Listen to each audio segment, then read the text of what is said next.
Right, here we are, another sports car story. Now this, for a change, is right at the beginning of the story because I haven't bought this yet. I'm just about to. This is a Lotus Esprit S1 and it's a rare car and it's a Bond car, but I'll tell you a bit more about that later. Let me start with my justification. I need another project. Not really, I've got plenty of projects going on. I've got my XJC and the Lamborghini Murcielago manual roadster conversion and everything, but I've got baggage with an Esprit S1 in the sense a few years ago I sold one and I wish I hadn't sold it. I sold it and a Continental T and bought a McLaren 12C Spider that was just ridiculously fast, and I was either going to die or get banned, or die and get banned. I don't know, but it was only really any good flat out. It was useless otherwise. Sorry, McLaren. Great cars, but no character. So I missed my Esprit S1. I bought it from a chap who was an aircraft engineer in Rhyl in North Wales, and he'd built a most beautiful rolling chassis and rebuilt the engine. It was just a work of art just to see that rolling chassis. And I went to pick it up with my brother, and my brother thought it was a pile of rubbish because he couldn't see that rolling chassis because it had its bad body on the top. And it was £10,000, but I had the paint done beautifully, and then I had all the trim done by Steve Fulcher in Norfolk, who, if you're going to do the whole Scottish tartan explosion in a Lotus Esprit S1, you get Steve Fulcher to do it. He's the most expensive, he's the best. Just recommend him really highly as long as you're not in a rush, Steve. But anyway, that's my regret. I sold that car, got 75,000, which was a good score. I shouldn't have sold it. I sold that, my Continental T, got McLaren, regretted it, lost a lot of money. So I'm sort of putting a right or wrong, really. That's the one justification for it. The other justification, and it's an idea I've just had, bear with, wife's birthday coming up, perfect birthday present. Let me know your thoughts, but I think I'm on the right track with this. You know, she's going to love it. I'll open the garage on her birthday and I'll say, there you are, Diane, a perfect, well, it won't be perfect at that point, it'll probably be a bit rough still, but an Esprit S1, it's just the most beautiful design. So I think I'm going to sell it as, it's going to be my wife's car, sell it to myself. It's costing me £13,500, about $17,500, $18,000 from the chap in Philadelphia. I've got to bring it in, VAT at 5% because it's a 30-year-old car and all that sort of stuff, UK built originally. So import duties and everything, but I just put those things down as part of everyday living in my man maths way. That's not a part of the price of the car. So 13.5 grand for the car. The trimming's going to cost me 15 of the order, something like that.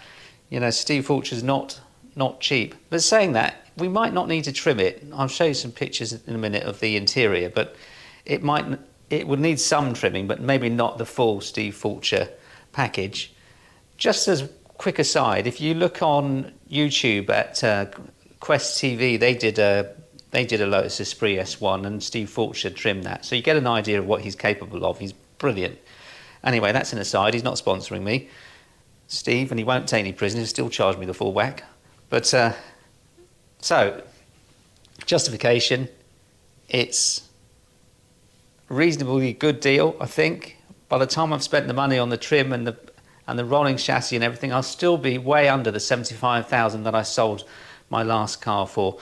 Now, bear in mind, I don't do these to make money. I do these for myself forever. But I always, you know, since that McLaren incident, I'm not going to buy a car that I think I'm likely to lose money. So that rules me out of new cars. But also, new cars just don't give me the nostalgia that I get from something like this. You know, I probably watched the new Avengers XJC John Steed car in the week, and then I went to the Spy Who Loved Me movie at the weekend to see this most beautiful car turn into a submarine. Bit of Roger Moore, Barbara Bach action. She fell in love with him. He was a British spy, and he fell in love with her, and all that baloney. Blew up helicopter underwater. You know, that's just such an inspirational thing. You know, at the time, 70s Britain was pretty dull, so the movies and the TV was, you know, very nostalgic, is very nostalgic rather. And the Esprit S1, I think, my justification is, it's a Bond car. They only made 718. 504 of those went to North America. There's only 104 of those in white. It's the second most popular colour. So, you know, you're looking at a Bond car that's not £1 million. A DB5 is over £1 million now. I could argue that the Esprit S1 is just more dynamic and interesting and fun than a DB5. DB5 is a beautiful thing, but just look at it. I mean, Elon Musk bought the submarine version for $1 million. I mean, I could create the submarine version out of that if I wanted to and hang it from the garage ceiling and it would look fab. So even just as a rolling sculpture, it's worth £13,500. That's my thoughts. Let me know yours. I've got the dilemma. Should I go to Philadelphia and view the car? It's a difficult one because I'm getting on well with the seller. I have bought cars unseen from North America before. The last car I bought was my E-Type Roadster, which I flew down to South Carolina and viewed, and it was worthwhile because you get to know the guys, but I didn't learn a lot about the car, really. And I bought a DeLorean from a guy in Texas, and that was unseen, and that came out really well. It was a lovely DeLorean. So I have some justification in buying unseen. You get reasonably good photos these days. This car that I'm looking at now, that I've just about to press the button on, it's had the body off the chassis in 2018. So I've got pictures. For instance, this is the rolling chassis. It doesn't look too rusty. If this had been in the UK and sat outside somebody's house in the north of England for 20 years before they touched it, that would all be rotten as you like. So it doesn't look too bad. I think when cars get put off the road in North America, they tend to be left in a barn or in a decent garage. So I think there's a chance that the rolling chassis isn't too rotten, which is what happens to them in the UK.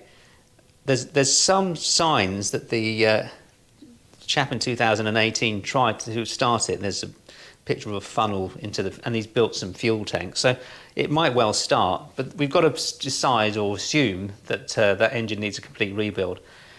Now, to make it reliable, I think, especially if it's going to be my wife's car, remember, I think it needs fuel injection.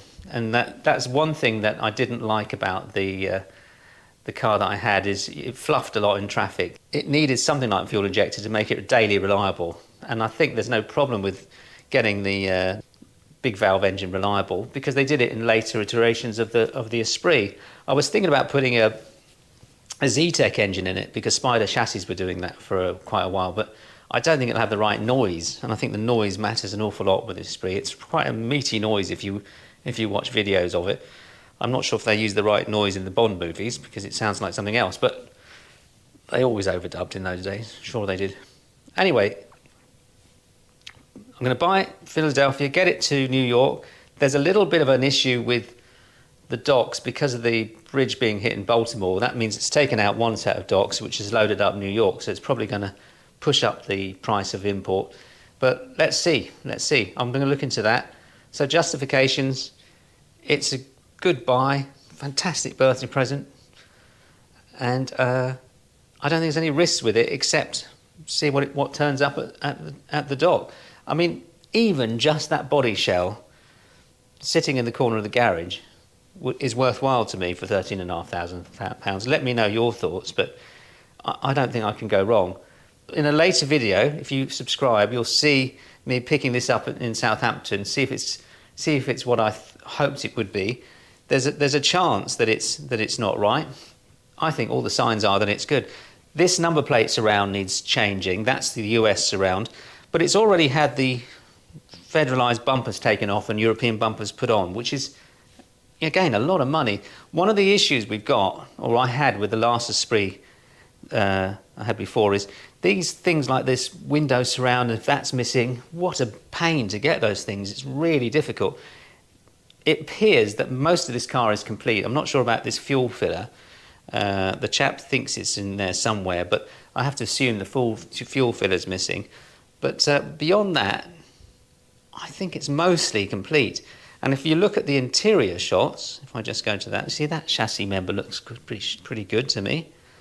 It's only done 26,950 miles, so that's good. But if you look at the interior shot, there we are. That tartan doesn't look too bad. I don't think Steve Fulcher, it just depends, is going to say it needs new tartan. He might say the green is faded, or it could be just dirty. The main thing that's going to have to be sorted is I think it's called Nextel paint on the dashboard, because that's all been stripped off and that needs to be redone. But that's probably the easiest part of the interior trim.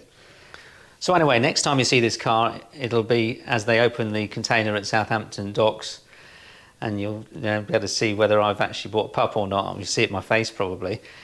But it's going to happen. I'm going to press the button.